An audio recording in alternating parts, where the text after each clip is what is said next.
اهلا بيكم في ظبط النوايا، تاني فيديو من هتعمل ايه لو انت واقف في مكان وفي شخص دخل وسلم على ناس وما سلمش عليك. يا نهار ابيض، يا نهار ابيض. بصوا يا جماعه، في كذا احتماليه للموضوع دوت. بس هنا تجنب الاحتماليات دلوقتي، وهنقول انت تعمل ايه في الموقف. انت تقول له ازيك يا فلان، عامل ايه، ما سلمتش عليا، بشكل لذيذ كده، فيروح مسلم عليك وممكن يعتذر لك او حاجه، فخلص الموضوع وانت مشيت وخلاص. طيب ايه الاحتماليات ان الشخص دوت عنده مليون الف تاسك في دماغه ومش مركز وسلم على حد يعني انا مثلا كنت واقفه مع حد وبتكلم معاه، وبعدين جه حد تاني راح مسلم عليا، فنسيت اللي انا كنت بتكلم معاه وكنت في وسط الموضوع. فحسيت برضو ان دوت حاجه مش افضل حاجه، يعني ممكن الشخص التاني دوت يتضايق او يحس بالتجاهل، بس انا وقفت بعدها نسيت التاني، دماغي مش مركزه.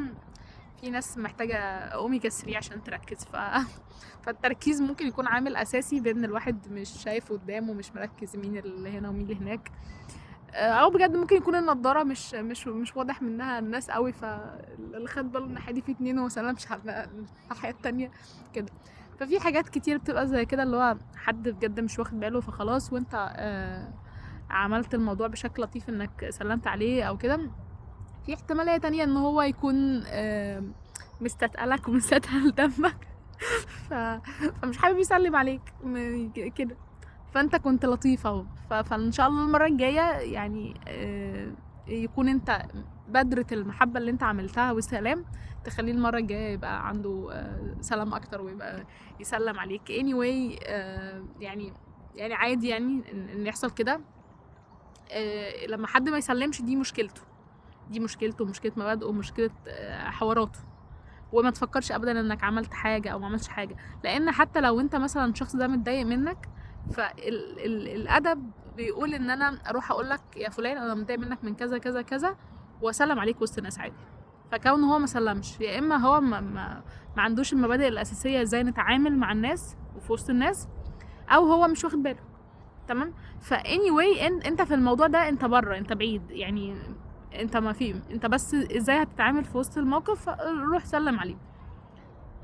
لكن انت ما تفكرش ابدا انا ضايقته في ايه ولا ايه اللي حصل، ما تفكرش ده بيقلل مني، لانك انت ما بتاخدش قيمتك منه سلم او ما سلمش، لا يعني دي حاجه هتخصه، لكن انا قيمتي زي ما هي، انا قد الدنيا. بس كده وخلوا بالكم من نفسكم وسلموا، ركزوا انكم تسلموا على الناس لو انتوا رايحين برضو، زي لو بتتضايقوا ان حد ما يسلمش عليكم فخلوا بالكم انكم تسلموا على الناس. وانا شخصيا كنت احيان كتير بدخل وما سلمش على الناس، ما كنتش بالي، وكانوا الناس بتزعل، واحيانا كتير كنت انا اللي يدخل ناس وما يسلموش عليا، واقعد بقى افكر بقى انا زعلته في ايه وما زعلتوش فيه، هو مش شايفني اصلا، هو تلاقيه ما كانش لابس نظاره فمش شايف الناس كلها. بس كده، وشكرا ليكم وسلام.